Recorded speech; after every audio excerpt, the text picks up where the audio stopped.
So next up, charging your electronic shifters might be about to get a whole lot easier. We've just found out SRAM has had a patent. Oh, people go nuts at me for the way I say patent. Yeah. Patent. Patent. Patent. Patent? Patent. I'm going to stick with it. Patent.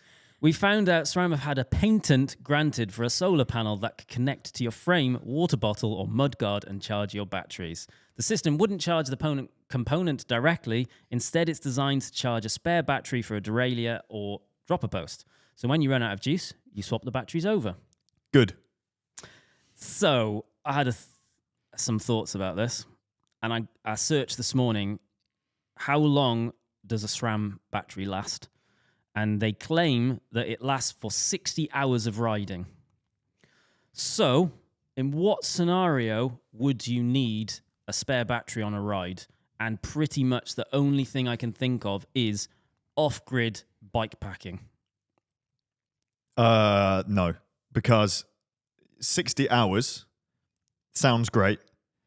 But what if you have multiple bikes and you leave them and the battery goes down, the battery drains without you using it? So I'm constantly having to remember. I set alarms if I remember the day before. I need to make sure I put this battery on charge. If we have a fresh battery, if we're going out right. I've run out of battery loads with SRAM. Whereas Di2, never, because it lasts a million times longer.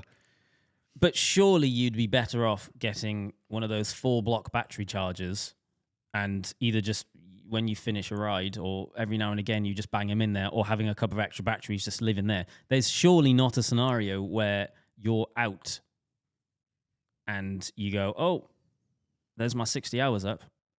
Because even on a bike packing trip, you just charge every couple of days. There are some people in this world that will, no matter what solutions they put in place to stop it from happening, will forget to charge their batteries, and then they'll end up out on a ride and it will...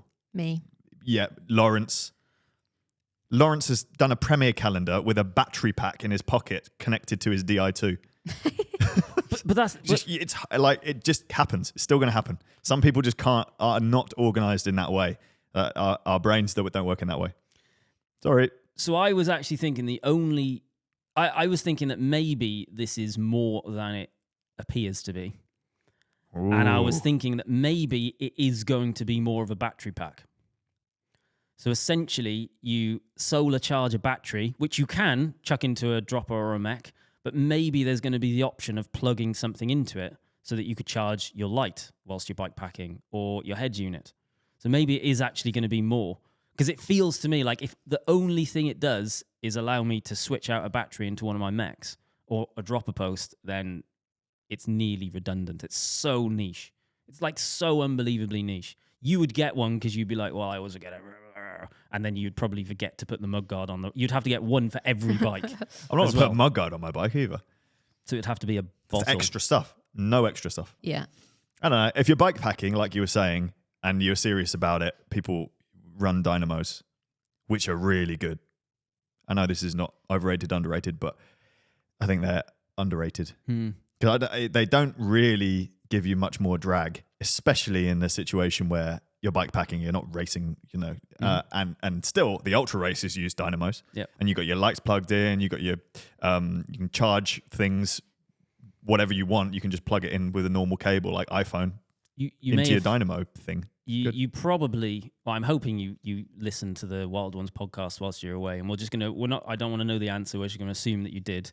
You'll probably remember that Nick and I had a conversation about our perfect winter bike.